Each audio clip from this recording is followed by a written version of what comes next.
Welcome to the Undefeated Bears podcast. It's your boy Jay Work coming to you live after day one of Bears training camp out here in Bourbonnais, Illinois, or Burbanus as my Georgia folk would call it.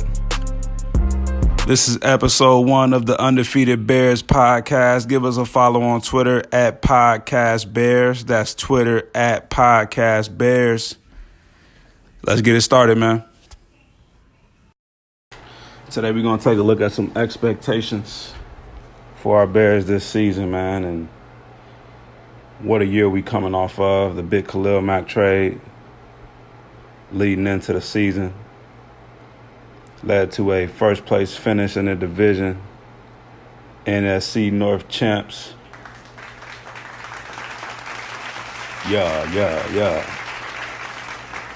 We know it ultimately led to the missed field goal by that godforsaken name who I will not mention.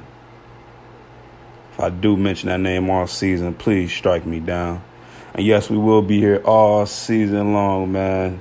Win, lose, or draw, the Bears will remain undefeated, man. I really do think we have a chance to go 16-0, and just know you heard it here first. 16-0, man. These Chicago Bears, any way you cut it, slice it, dice it, I just can't see these boys losing, man. Call me irrational. Call me a madman. I'm looking at all things considered, man. Pen and paper, talent, coaching.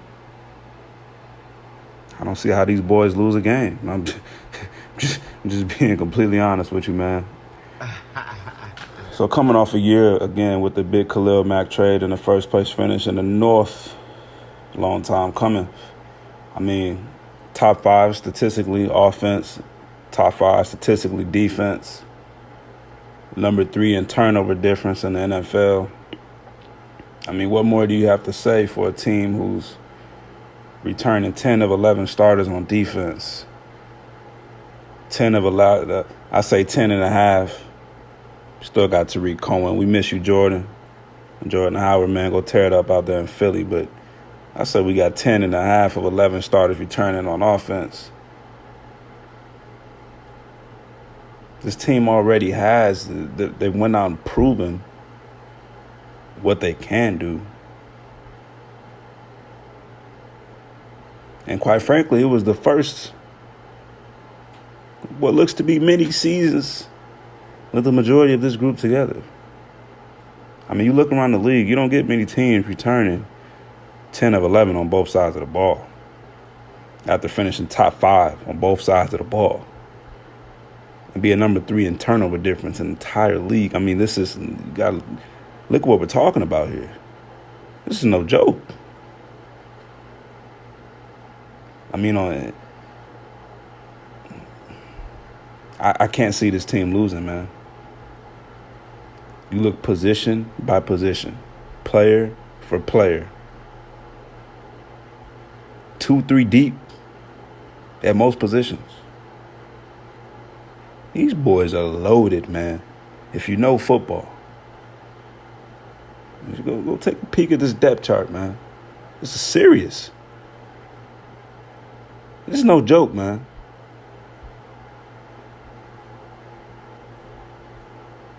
But let's take a closer look at this defense, man. First of all, we know we lost a good man in Vic Fangio, defensive coordinator for us for a couple of years. Going strong, man. I believe a big factor in the development of the likes of Leonard Floyd, Kyle Fuller, the resurrection of Prince Amukamara's career, the instantaneous impact of Eddie Jackson. Roquan Smith is going to be a hell of a player. Akeem Hicks continues to get better. I mean, God, we haven't mentioned the likes of Danny Trevathan. This off the top of my head, I'm not even looking at a roster yet, guys. Come on. Eddie Goldman.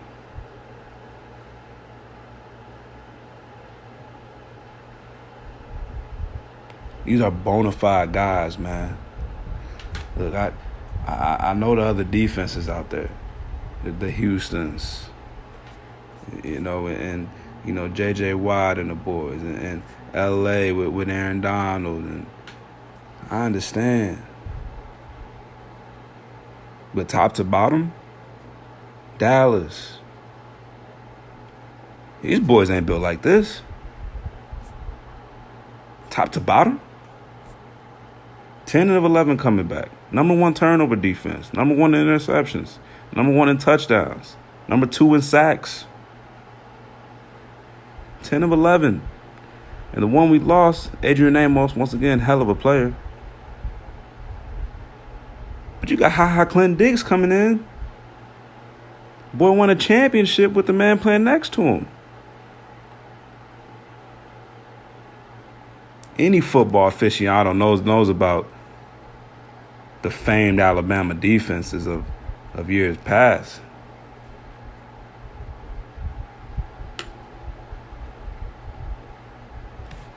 Eddie Jackson and Clinton Diggs won a national championship together.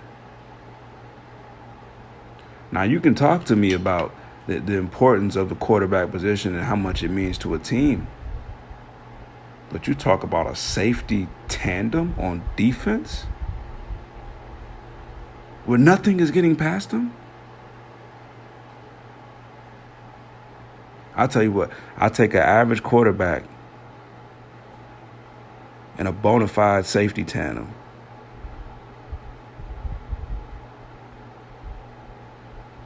over a good quarterback and a couple no-namers back there. Your safeties are your defense in this league.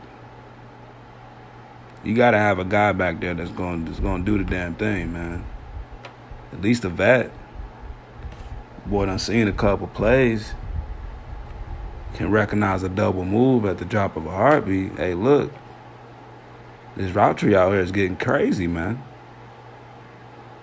These receivers are doing, they're freestyling and just going to a spot, man. That's what it's starting to look like.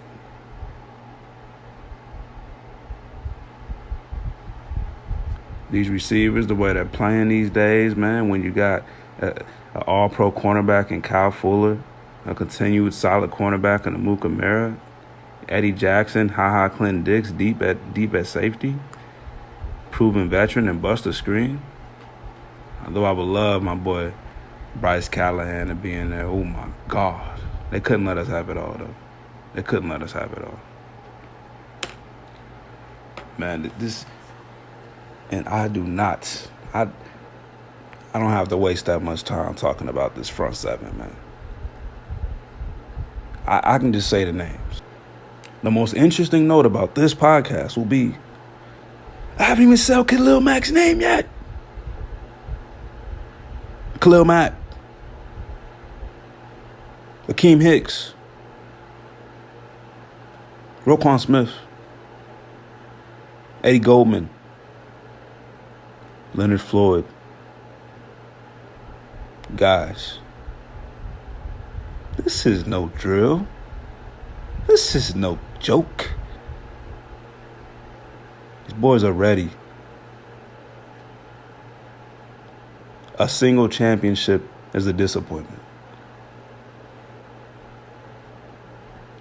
Mitchell Trubisky is about to be upheld as if he's Tom Brady.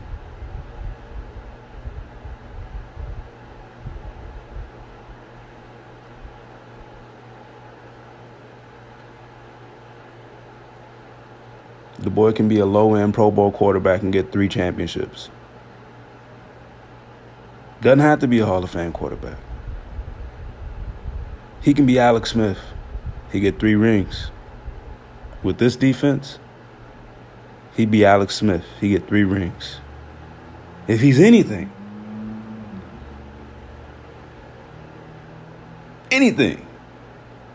near what his value is for what they gave up to get him.